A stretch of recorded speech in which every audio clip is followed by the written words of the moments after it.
அனைவருக்கும் ஸ்தோத்திரம். இந்த நாளில் தொடர் வேதாகமத்தை தொடர்ந்து வாசிக்கலாம். தொடர் வேதாகமத்துல 2 நாளாகமம் புத்தகம் 30ஆம் பகுதி 2ஆம் குறிப்பேடு 30 பஸ்கா திருவிழா. இஸ்ரேலின் கடவுளாம் ஆண்டவருக்கு பஸ்கா விழா கொண்டாட ஆண்டவரின் இல்லத்திற்கு வருமாறு இஸ்ரவேல் யூதா மக்கள் அனைவருக்கும் ஆள் மூலமும் எப்ராயிம் மனாசே குலத்தார்க்கு மடல் மூலமும் இசைக்கு அழைப்பு விடுத்தார். பஸ்காவை 2ஆம் மாதத்தில் கொண்டாடுவதாக அரசரும் எல்லா தலைவர்களும் எருசலேமின் மக்கள் சபையார் எல்லோரும் முடிவு செய்தனர். குறிப்பிட்ட காலத்தில் கொண்டாட இயலாததற்கு காரணம் போதுமான குருக்கள் தங்களை தூய்மைப்படுத்தி கொள்ளவில்லை, மக்களும் எருசலேமில் வந்து கூடவில்லை.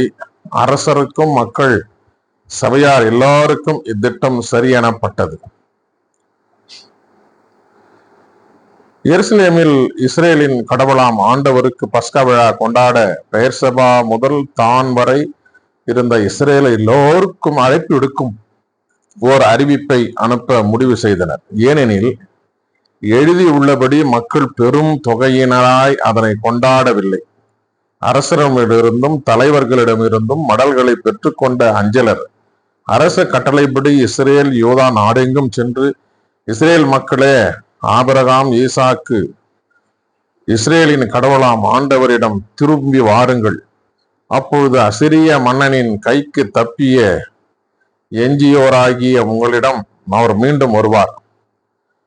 தங்கள் மூதாதையரின் கடவுளாம் ஆண்டவருக்கு எதிராக தீமையானதையே செய்த உங்கள் தந்தையர் சகோதரர்கள் போன்று நீங்கள் இருக்க வேண்டாம். நீங்களே காண்பது போல் அவர் உங்களை கடுமையாக தண்டித்தார். உங்கள் மூதாதையரை போல் நீங்களும் முரட்டு பிடிவாதம் கொண்டவராய் இருக்க வேண்டாம். மாறாக ஆண்டவருக்கு பணியுங்கள்.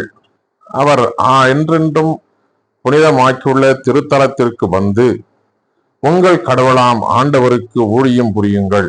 அப்பொழுது அவரது கோப கனல் உங்களை விட்டு நீங்கும். நீங்கள் ஆண்டவரிடம் திரும்பி வந்தால் உங்கள் சகோதரர்களும் புதல்வர்களும் தங்களை சிறைப்படுத்தியோரிடமிருந்து இரக்கம் பெற்று இந்நாட்டுக்கு திரும்பி அனுப்பப்படுவர். ஏனெனில் உங்கள் கடவுளாம் ஆண்டவர் அருளும் இரக்கமும் கொண்டவர். நீங்கள் அவர்பால் திரும்பினால் அவர் தம் முகத்தை உங்களிடமிருந்து திருப்பிக் கொள்வார் என்றனர். அஞ்சலர் எப்ராயிம் மனாசே நாடுகளிலும் செபுலோனிலும் கூட நகர் நகராக சென்றனர். ஆனால் அவற்றின் மக்கள் இவர்களை எள்ளி நகையாடினர். ஆயினும் ஆசேர், மனாசே, செபுலோன் ஆகியவற்றிலிருந்து சிலர் தம்மையே தாழ்த்தி கொண்டு எருசலேமுக்கு வந்தனர். ஆண்டவரின் வாக்கிற்கு ஏற்பவும் அரசர் தலைவர்களின் கட்டளைப்படியும் யூதாவினர் நடப்பதற்கு ஆண்டவரின் ஆற்றல் அவர்களை ஒருமைப்படுத்தியது. 2ஆம் மாதத்தில் புடியாத அப்பத் திருவிழாவை கொண்டாட எருசலேமில் மக்கள் சபையார் மாபெரும் அளவில் கூடினர். அவர்கள் எருசலேமில் இருந்த பலிபீடங்கள், தூப பீடங்கள் எல்லாவற்றையும் தகர்த்து கெதரோன் பள்ளத்தாக்கில் எரிந்தனர். பஸ்கா பலி 2ஆம் மாதத்தின் 14ஆம் நாள் அவர்கள் பஸ்கா ஆட்டுக்குட்டியை வெட்டினர்.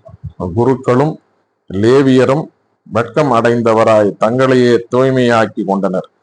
பின்னர் ஆண்டவரின் இல்லத்திற்கு எரிபலியை கொண்டு வந்தனர். கடவுளின் மனிதராம் மோசேயின் திருச்சட்டப்படி அவர்கள் தங்களுக்குரிய இடத்தில் நின்றனர். லேவியர் கையினின்று பெற்ற இரத்தத்தை குருக்கள் தெளித்தனர். சபையில் இருந்த பலர் தங்களை தூய்மைப்படுத்தி கொள்ளவில்லை. எனவே லேவியர் பஸ்கா பலியை அதனை புனிதப்படுத்த இயலாத தீட்டுடையோர் சார்பாக ஆண்டவருக்கு ஒப்பு கொடுத்தனர். இருப்பினும் மக்கள் பலர், எப்ராயிம், மனாசே, இசக்கார், செபுலோன் குலத்தார் பலர் தங்களை தூய்மையாக்கி கொள்ளாமல் எழுதியுள்ளதற்கு மாறாக பஸ்காவை உண்டனர். எனவே சேக்கியா வேண்டியது, தள்ளவரான ஆண்டவரே மன்னித்தருளும். தம் மூதாதையரின் கடவுளாம் ஆண்டவரை தேட மனம் கொண்ட ஒவ்வொருவனையும் அவர் திருத்தலத்திற்கு ஏற்ற முறையில் தன்னையே தூய்மையாக்கி கொள்ளவில்லை எனினும் மன்னித்தருளும். ஆண்டவர் சேக்கியா வேண்டுதலை கேட்டு மக்களுக்கு நலம் அளித்தார். எருசலேமில் கூடியிருந்த இஸ்ரேல் மக்கள் புளியாத அப்பத் திருவிழா மிகுந்த மகிழ்ச்சியோடு 7 நாள்கள் கொண்டாடினர். ஆண்டவரை லேவியர் நாள்தோறும் புகழ்ந்தனர். குருக்கள் பேரொளி இசைக்கருவிகளை மீட்டி போற்றினர். ஆண்டவரின் பணியில் மிகுந்த ஈடுபாடு கொண்ட லேவியர் அனைவரின் உள்ளத்தையும் தொடுமாறு எசேக்கியா பேசினார். விழா உணவை அவர்கள் 7 நாள்கள் உண்டு நல்லுறவு பலிகளை செலுத்தி அவர்களை மூதாதையரின் கடவுளாம் ஆண்டவரை புகழ்ந்து போற்றினர். மீண்டும் 7 நாள்கள் கொண்டாட மக்கள் சபையார் எல்லோரும் முடிவு செய்தனர். அவ்வாறே அவர்கள் அக்களிப்புடன் மீண்டும் 7 நாள்கள் கொண்டாடினர். யூதாவின் அரசர் எசேக்கியா மக்கள் சபைக்காக 1000 காளைகளையும் 70,000 ஆடுகளையும் அளித்திருந்தார். அவ்வாறே தலைவர்களும் மக்கள் சபைக்காக 1000 காளைகளையும் 10,000 ஆடுகளையும் அளித்திருந்தனர். குருக்கள் பலர் தங்களையே தூய்மையாக்கி கொண்டனர். யூதாவின் அனைத்து சபையார், குருக்கள், லேவியர், இஸ்ரேலின் அனைத்து மக்கள் சபையார், இஸ்ரேலில் இருந்து வரும் யூதாவில் வாழ்ந்த வருமான அந்நியர் அனைவரும் அக்களிப்புற்றனர். எருசலேமில் மிகுந்த மகிழ்ச்சி உண்டாயிற்று. ஏனெனில் இஸ்ரேலின் அரசர் தாவீதின் மகன் சாலமோனின் காலம் முதல் எருசலேமில் இப்படி நடந்ததே இல்லை. குருக்களும் லேவியரும் எழுந்து மக்களுக்கு ஆசி வணங்கினர். அவர்களது மன்றாட்டு கேட்கப்பட்டது. கடவுளின் திருவுறைவிடமான வானத்தை அவர்கள் வேண்டுதல் எட்டியது. தொடர்ந்து 31வது பகுதியையும் வாசிக்கலாம். எசேக்கியாவின் சீர்திருத்தங்கள் இவை யாவும் முடிந்த பின் அங்கிருந்த இஸ்ரேலர் எல்லோரும் யூதா நகருக்கு சென்றனர். அங்கிருந்து சிலரை தூண்களை தகர்த்து அசேரா கம்பங்களை வெட்டி வீழ்த்தினர். யூதா, பென்யமின், எப்ராயிம், மனாசே நாடுகளில் இருந்த தொழுகை மேடுகளையும் பலிபிடங்களையும் முற்றிலுமாக உடைத்தெறிந்தனர். பின்னர் இஸ்ரேலர் அனைவரும் தங்கள் நகர்களில் தங்கி தங்களுக்குரிய இடங்களுக்கு திரும்பினர். அடுத்து எசேக்கியா குருக்களையும் லேவியரையும் அவரவர் பிரிவின்படியும் பலியின்படியும் பிரித்து எரிபலி நல்லுறவு பலி செலுத்தவும் ஆண்டவரது கோடார வாயிலில் பணிபுரியவும் அவருக்கு நன்றி கூறிய புகழவும் அந்த குருக்கள் லேவியர் குழுக்களை நியமித்தார். ஆண்டவரின் திருச்சட்டத்தில் எழுதியுள்ளதற்கு ஏற்ப காலையும் மாலையும் ஓய்வு நாள், அமாவாசையிலும் மற்றும் குறிப்பிட்ட சில திருநாள்களிலும் செலுத்த வேண்டிய எரிபலிக்கு அரசர் தமது உடைமையின் ஒரு பகுதியை அளித்திருந்தார். ஆண்டவரின் திருச்சட்டத்தில் குருக்களும் லேவியரும் முழு ஈடுபாடு கொள்ளும்படி அவர்களுக்கு சேர வேண்டிய பங்கை அளிக்குமாறு எருசலேமில் இருந்த மக்களுக்கு அவர் கட்டளையிட்டார். இக்கட்டளைகளை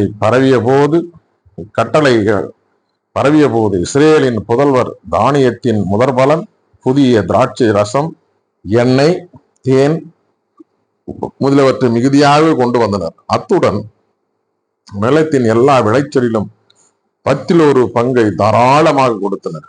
மேலும் யூதாவின் நகர்களில் வாழ்ந்து வந்த இஸ்ரேலரும் யூதாவினரும் தங்கள் ஆடு மாடுகளிலும் தங்கள் கடவுளாகிய ஆண்டவருக்கு அர்ப்பணிக்கப்பட்ட புனித பொருள்களிலும் 10 பங்கை கொண்டு வந்து குவியலாக சேர்த்தனர். 3ஆம் மாதத்தில் அவர்கள் இப்படி சேர்க்க தொடங்கி 7ஆம் மாதத்தில் முடித்து கொண்டனர். எசேக்கியாவும் தலைவர்களும் நுழைந்து அக்குவியல்களை கண்டு ஆண்டவரை போற்றி அவர் தம் மக்களுக்கு ஆசி வழங்கினர். அந்த குவியல்களை குறித்து எசேக்கியா குருக்களையும் லேவியரையும் வினவிய போது சாதோக்கு வழிவந்த தலைமை குரு அசரியா அவரை நோக்கி, ஆண்டவரின் இல்லத்திற்கு படையல்களை மக்கள் கொண்டு வர தொடங்கியது முதல் நாங்கள் நிறைவாக உண்டு வந்துள்ளோம். ஆயினும் எஞ்சியது மிகுதியாகவே உள்ளது. ஏனெனில் ஆண்டவர் தம் மக்களுக்கு ஆசி வழங்கியுள்ளார். எஞ்சி உள்ளவை இக்குவியல்கள் என்று கூறினார். அப்பொழுது எசேக்கியா ஆண்டவரின் இல்லத்தில் பண்டக சாலைகளை எழுப்புமாறு கட்டளையிட அவ்வாறே எழுப்பப்பட்டன. முதற் பலன்களையும் 10 பாகத்தையும் நேர்ச்சை பொருள்களையும் கவனத்துடன் அந்த அறைகளில் வைத்தனர். இவற்றையெல்லாம் கண்காணிக்க கொனனியா என்ற லேவியர் தலைவராகவும் அவர் சகோதரர் சிமையி துணைத் தலைவராகவும் நியமிக்கப்பட்டனர்.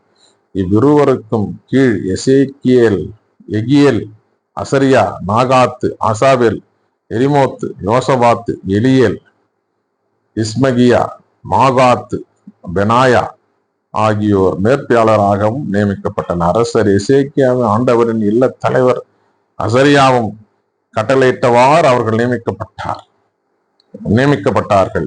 லேவியர் இம்னாவின் மகனும் கீழே வாயிற்காப்பவனுமான கோரே ஆண்டவருக்கு அளிக்கப்பட்ட தன்னார்வ காணிக்கைகளையும் படையல்களையும் பங்கிட அதிகாரம் பெற்று கடவுளுக்கு அர்ப்பணிக்கப்பட்டவற்றிற்கு பொறுப்பேற்றிருந்தான். குருக்களின் நகர்களில் தங்கள் சகோதரர்களுக்கு பெரியோர் சிறியோர் என்ற பாகுபாடின்றியும் பிரிவுகளின் முறைப்படியும் பொருள்களை பகிர்ந்து கொடுப்பதில் ஏதேன், மின்யமின், இயேசுவா, செமாயா, அமரியா, செக்கனியா ஆகியோர் மிகவும் நேர்மையான முறையில் அவருக்கு உதவி செய்தனர். அவர்களின் தலைமுறை அட்டவணையில் எழுதப்பட்ட 30 அதற்கு மேற்பட்ட வயதினருமான ஆண் பிள்ளைகள் அனைவரும் அவரவர் தம் பிரிவின்படி தங்கள் பணியின் காரணமாக அன்றைய கடமையை நிறைவேற்ற ஆண்டவரின் இல்லத்திற்கு வருகிற ஒவ்வொருவனுக்கும் பங்குகள் கொடுக்கப்பட்டன. குருக்கள் அவர்களின் மூதாதையரின் குடும்பத்தின்படி பதிவு செய்யப்பட்டனர். 20 அதற்கு மேற்பட்ட வயதினருமான லேவியர் அவர்கள் பணியின்படியும் குருவின்படியும் பிரிவின்படியும் பதிவு செய்யப்பட்டனர். குருக்கள் தங்கள் எல்லா குழந்தைகள், மனைவியர், புதல்வர், புதல்வியர் ஆகிய அனைவருடனும் பதிவு செய்யப்பட்டனர். ஏனெனில் அவர்கள் தங்களையே தூய்மையாக வைத்துக் கொள்வதில் மிகவும் கவனமாக இருந்தனர். தங்கள் நகர்களை அடுத்த வெடி நிலங்களிலோ வேறு நகர்களிலோ வாழ்ந்த ஆரோனின் புதல்வர்களான குருக்களுக்கு சேர வேண்டிய பங்குகளை அளிக்க ஆள்கள் நியமிக்கப்பட்டனர். குருக்கள் குடும்பங்களில் எல்லா ஆண்களுக்கும் லேவியருக்கும் தலைமுறை அட்டவணையில் பதிவு செய்த அனைவருக்கும் அவர்கள் பங்குகளை அளித்தனர். எசேக்கியா யூதாவெங்கும் இவ்வாறு செய்தார். அவர் தம் கடவுளாம் ஆண்டவர் திருமுன் நல்லவராகவும் உடையவராகவும் உண்மை உடையவராகவும் ஒழுகினார். அவர் கடவுள் இல்லத்திற்கான ஒவ்வொரு திருப்பணியையும் திருச்சட்டத்திற்கும் கட்டளைக்கும் ஏற்றவாறு செய்து ஆர்வமுடன் உடைத்து தம் கடவுளை முழு இதயத்தோடு நாடினதால் அவர் அனைத்திலும் வெற்றி கண்டார். வாசிக்க தெரிந்து கொள்ளப்பட்ட 2 நாளாகமம் புத்தகம் 30 மற்றும் 31 வாசித்து முடிந்தாயிற்று. கடவுளுக்கு மகிமையும் ஆட்சிமையும் சதா காலம் உண்டாகட்டும். பிரியமானவர்களை தொடர்ந்து இந்த தொடர் வேதாகமத்தில் இணைந்திருங்கள். கர்த்தர் உங்களையும் உங்கள் பிள்ளைகளையும் குடும்பங்களையும் ஆசீர்வதித்து காப்பாராக. ஆமென்.